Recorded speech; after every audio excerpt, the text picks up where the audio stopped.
चलिए आज बात करते हैं आपकी पास्ट कंटिन्यूअस टेंस की। किसकी? पास्ट कंटिन्यूअस टेंस की।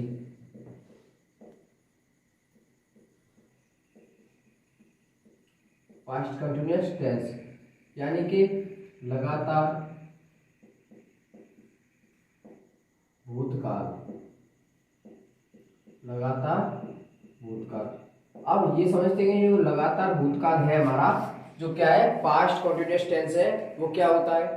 वो क्या होता है? तो सिंपली मैं बेसिक एक छोटे फॉर्म में बताना चाहूंगा आपको कि पास्ट कंटिन्यूअस वो होता है, वो आपका प्रेजेंट कंटिन्यूअस ही पीछे जाकर के वही क्या बन जाता है? आपका पास्ट कंटिन्यूअस बन जाता है। क्या बन जाता है?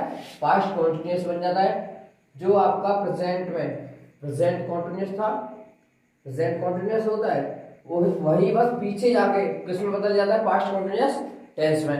अब हम बात करते हैं कि इसके अंतर्गत हमें देखने को कैसे पहचानेंगे कि ये पास्ट कंटिन्यूअस का टेंस है या और किसी का है। तो चलिए देखते हैं।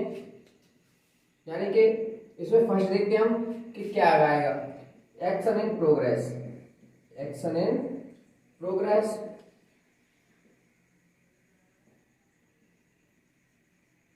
एक्शन इन प्रोग्रेस जो आपकी क्रिया होती है, जो आपकी क्रिया होती है वो किसमें होती है? लगातार होती है। यानी जो क्रिया होती है वो लगातार होती रहती है, यानी कि नॉन स्टॉपेबल।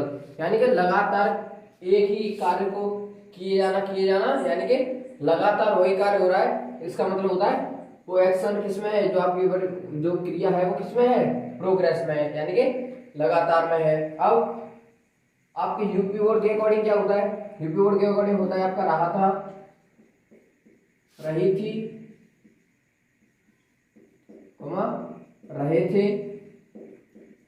इन केवल और केवल 3 शब्दों को आप अपने दिमाग में ऐसे सेट कर लीजिए कि इससे अलावा और कोई भी शब्द नहीं होता है। और ये वाक्य आपके आते कहाँ है? ये जो शब्द हैं, ये रहा था, रही थी, रहे थे, ये आते हैं आपके वाक्य की क्रिया के अंत में। किसमें आते हैं? वाक्य की क्रिया के अंत में आते हैं। वाक्य की क्रिया के अंत में आते हैं। क्या क्या आते हैं? रहा था, रही थी और रहे थे। केवल इन 3 शब्दों को आपको देखना है बस। ये वाक्य की किसमें आते हैं? आपकी क्रिया के अंत में आते हैं। किसमें आते हैं? वाक्य की क्रिया के अंत में आते हैं। ठीक है। अब यहां से आगे बढ़ते हैं कि आते कैसे हैं। तो फॉर एग्जाम्पल, वह उसे पीट रहा था, यानी कि वह उसे पीट रहा था। जो रहा था, रही थी, रहे थे, यानी कि जो इसमें क्रिया का प्रयोग किया जा रहा है पीटना। किसका प्रयोग किया जा रहा है? पीटना। तो जो पीटना जो क्रिया है, इसमें जो आपकी वर्ब है, जो एक्शन है, वो लगातार हो रही है। वो लगातार हो रही है, लेकिन किसमें हो रही है? आपकी पास्ट में हो रही है। तो इसलिए जो आपकी एक्शन इन प्रोग्रेस है वो किसमें जाएगी? पास्ट में जाएगी। और जब पास्ट में जाएगी तो वही आपका क्या बन जाता है? पास्ट कंटिन्यूअस टेंस बन जाता है। ठीक है। जब पास्ट कंटिन्यूअस टेंस बनेगा तो अभी मैंने बताया आपको कि हमको क्या देखना है? रहा था, रही थी, रहे थे, और वाक्य की क्रिया के अंत में आते हैं। तो वाक्य की क्रिया के अंत में क्या रहा है हमारा? रहा था, आ रहा है। इससे हमें ये पता चलता है कि ये जो आपका सेंटेंस है वो किसमें जा रहा है? पास्ट कंटिन्यूअस में जा रहा है। ठीक है। अब हम देखते हैं कि ऐसे सिंपल सेंटेंसों को, यानी कि अभी जो पिछली वीडियो में मैंने आपको बताया था कि जितने भी सेंटेंस होते हैं उन सबको हिंदी से इंग्लिश ट्रांसलेट करने में, एक नियम का प्रयोग किया जाता है, यानी एक रूल का प्रयोग किया जाता है। बिना रूल के आप कुछ नहीं कर सकते हो। हर चीज का एक डिसिप्लिन होता है, हर चीज का एक रूल होता है। तो ठीक उसी प्रकार जैसे आपके कुछ रूल्स होंगे, ठीक उसी प्रकार इनके भी कुछ रूल्स होते हैं। तो चलिए देखते हैं कि ये किस रूल से बनते हैं। ठीक है। तो सबसे पहले रूल। अब रूल कौन सा होता है आपका? रूल कौन सा होता है? सबसे पहले हम क्या लेते हैं? Subject plus. अब हम प्रेजेंट कंटिन्यूअस में, इसे ये तो है हमारा पास्ट, लेकिन प्रेजेंट कंटिन्यूअस में हम क्या लेते हैं? आपका इसे हम लेते थे, लेकिन यहाँ पर क्या आ जाएगा? वाज और वर्ब। क्या आ जाता है यहाँ पर? वाज और वर्ब प्लस वर्ब की फर्स्ट फॉर्म, प्लस वर्ब की first form, plus ING, plus object, plus other word. ठीक है। ये होता है आपका सिंपल रूल, यानी कि सिंपल जितने भी प्रेजेंट पास्ट कंटिन्यूअस के सेंटेंस होंगे आपके, वो सभी इस रूल के अकॉर्डिंग सॉल्व हो जाएंगे, यानी कि हिंदी से इंग्लिश में ट्रांसलेट हो जाएंगे। तो चलिए देखते हैं कि होगा कैसे। सबसे पहले सब्जेक्ट हमारा क्या है, वह, यानी कि ही। उसके बाद यानी कि अपने सब्जेक्ट के अनुसार ही हमें वर्ब लेनी होती है। अगर एक वचन करता है हमारा तो एक वचन वर्ब लेंगे, हेल्पिंग वर्ब। और अगर हमारा कर्ता बहुवचन है तो हम बहुवचन हेल्पिंग वर्ब लेंगे, ठीक है। यानी कि बास एक वचन है हमारी, प्लस वर्ब की फर्स्ट फॉर्म। तो वर्ब की फर्स्ट फॉर्म क्या है इसमें, बीट, और बीट में आईएनजी यानी कि बीटिंग। उससे वर्ब की फर्स्ट फॉर्म हो चुकी है, आईएनजी हो चुकी है, ठीक है। अब ऑब्जेक्ट हमारा क्या है, उसे, हिम, यानी कि वह उसे पीट रहा था, वह उसे पीट रहा था। ऐसे सेंटेंस आपके जितने भी होंगे पास्ट कॉन्टिन्यूअस से रिलेटेड, किससे, लगातार भूतकाल से रिलेटेड, तो इस रूल के अकॉर्डिंग आपके भी जितने भी क्वेश्चंस होंगे वो सभी ट्रांसलेट हिंदी से इंग्लिश में ट्रांसलेट हो जाएंगे। अब हम बात करते हैं किसकी, नेक्स्ट लेवल की, यानी कि नेगेटिव सेंटेंस की। तो चलिए देखते हैं नेगेटिव सेंटेंस।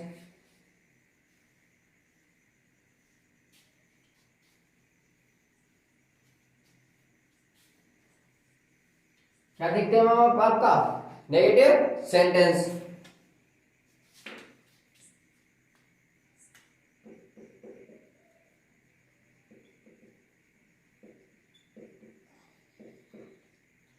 नेगेटिव सेंटेंस में मैं आपको पहले ही बता चुका हूं कि आपको कुछ देखने की जरूरत नहीं, केवल देखना है तो क्या, केवल एक छोटा सा शब्द देखना है, नहीं, बस, और कुछ नहीं आता है इसमें। नेगेटिव में केवल नहीं आता है। नहीं जब आता है तो सिंपल वे है कि नेगेटिव में ही जाएगा, वो किसमें पहुंच जाएगा, नेगेटिव में। जैसे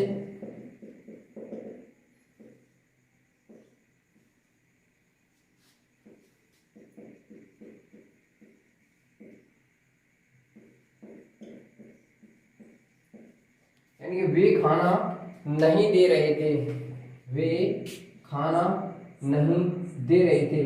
नहीं से हमें ये पता चलता है कि ये वाक्य किससे रिलेटेड कर रहा है, हमारा नेगेटिव से। और रहे थे, इससे हमें ये पता चलता है कि ये जो हमारा टोटल जो वाक्य जो हमारा सेंटेंस है वो किस में जा रहा है, पास्ट कॉन्टिन्यूअस टेंस में जा रहा है। तो अब इसके कौन सा रूल होगा, यानी कि इसमें नेट नहीं लग गया तो इसका भी कोई रूल होगा। चलिए रूल देखते हैं, यानी कि जिस रूल के अकॉर्डिंग ये वाला सेंटेंस आपका हिंदी से इंग्लिश में ट्रांसलेट होगा। तो रूल होता है आपका सब्जेक्ट, सब्जेक्ट प्लस वॉज या वर्ब। अब मैं आपको पहले ही बता चुका हूं कि प्रत्येक सेंटेंस में हमेशा हेल्पिंग वर्ब के बाद ही नॉट आता है। किसके बाद, जो आपके हेल्पिंग वर्ब होते हैं उनके ही बाद क्या आता है, हमारा नॉट आता है। प्लस वर्ब की फर्स्ट फॉर्म, क्या लेनी है हमें, वर्ब की first form plus ING plus object, ठीक है। ये होता है हमारा सिंपल यानी नेगेटिव का रूल।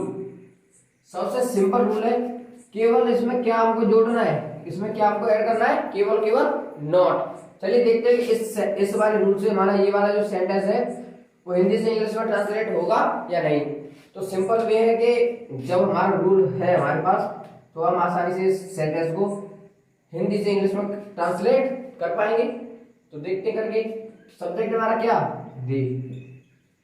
दे है हमारा बहुवचन, क्या है, प्लूरल सब्जेक्ट है, यानी बहुवचन सब्जेक्ट है। तो हमें बहुवचन ही क्या लेनी होगी आपकी, हेल्पिंग वर्ब, यानी कि वर्ब प्लस नॉट दे रहा है इसमें, नहीं, नॉट आ गई, प्लस वर्ब की फर्स्ट फॉर्म देना क्या होती है आपकी, गिव, और गिव में फर्स्ट फॉर्म में आईजी यानी कि गिविंग, क्या, खाना, गिविंग द फूड, ठीक है। ये होता है आपका पास्ट कॉन्टिन्यूअस टेंस का क्या, नेगेटिव। अब हमारा नेक्स्ट लेवल क्या आता है आपका, इंटरोगेटिव सेंटेंस। क्या आता है, इंटरोगेटिव सेंटेंस।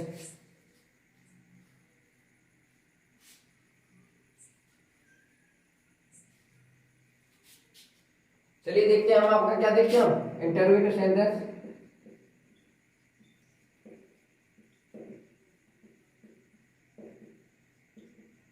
इंटरोगेटिव सेंटेंस यानी कि प्रश्नवाचक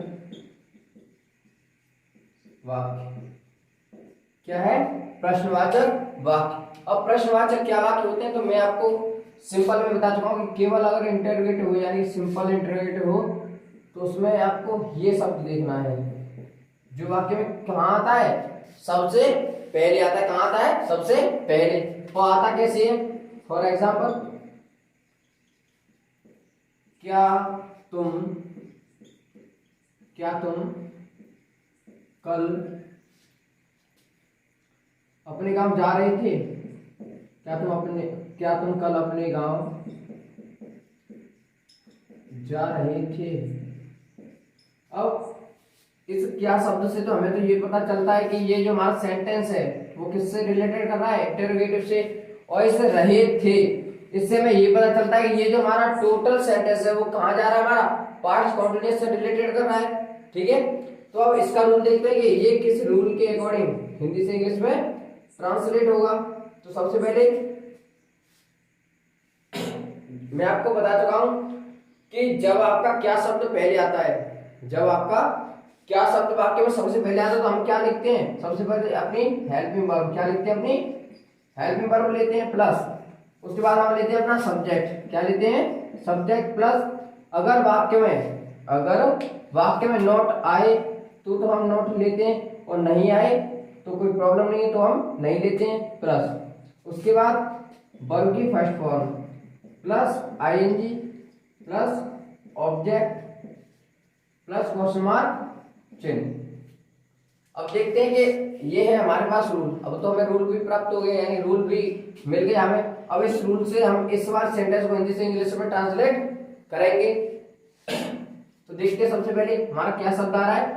तो जब क्या शब्द आता है, पहले तो मैंने अभी आपको बताया कि हम अपनी क्या लिखते हैं, इसी अंग्रेजी न लिखकर, इसी इंग्लिश न लिखकर क्या लिखते हैं, हम अपना हेल्पिंग वर्ब लिखते हैं। तो सबसे पहले क्या आएगा हमारा, सिंगुलर सब्जेक्ट है या प्लूरल है, तो हमारा सब्जेक्ट कौन सा है, प्लूरल है, यानी बहुवचन है, तो हमें बहुवचन ही हेल्पिंग वर्ब लेनी होगी। तो सबसे पहले verb plus subject you.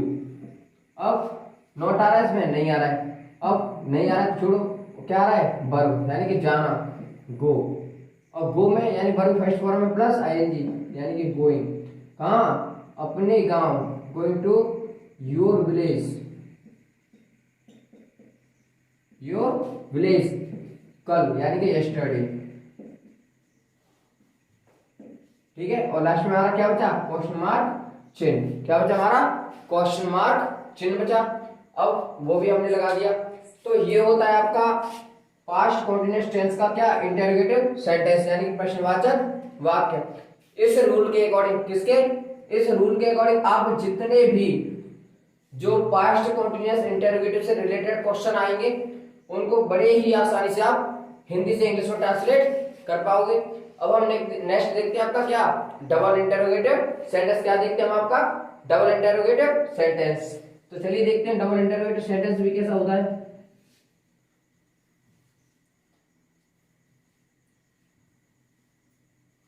Double interrogative sentence, अब मैं आपको पहले बता चुका हूं, डबल इंटरोगेटिव सेंटेंस में हमेशा जो आपके क्वेश्चन वर्ड होते हैं, क्या होते हैं आपके क्वेश्चन वर्ड होते हैं, वो वाक्य में सबसे पहले कहाँ आते हैं, वाक्य के बीच में आते हैं। कहाँ आते हैं, वाक्य के बीच में आते हैं। कहाँ आते हैं, जितने भी आपके जो क्वेश्चन वर्ड होंगे, क्या होंगे आपके, जितने भी आपके क्या होंगे क्वेश्चन वर्ड होंगे, वो सभी वाक्य के बीच में आते हैं। वही आपका क्या होता है, डबल इंटरोगेटिव सेंटेंस। और मैं आपको ये भी बता चुका हूं कि डबल इंटरोगेटिव सेंटेंस का मीन्स हो रहा है आपका कि आपको आंसर हाँ या ना में न देकर उसके कारण सहित देना पड़ता है, यानी कि उसका रीजन भी बताना पड़ता है कि क्या, क्यों, कब, कैसे, यानी कि ये सभी आपके रीजन के लिए होते हैं। यानी कि आपको आंसर के सहित उसका रीजन भी बताना पड़ता है। ठीक है, तो चलिए देखते हैं आते कैसे। For example,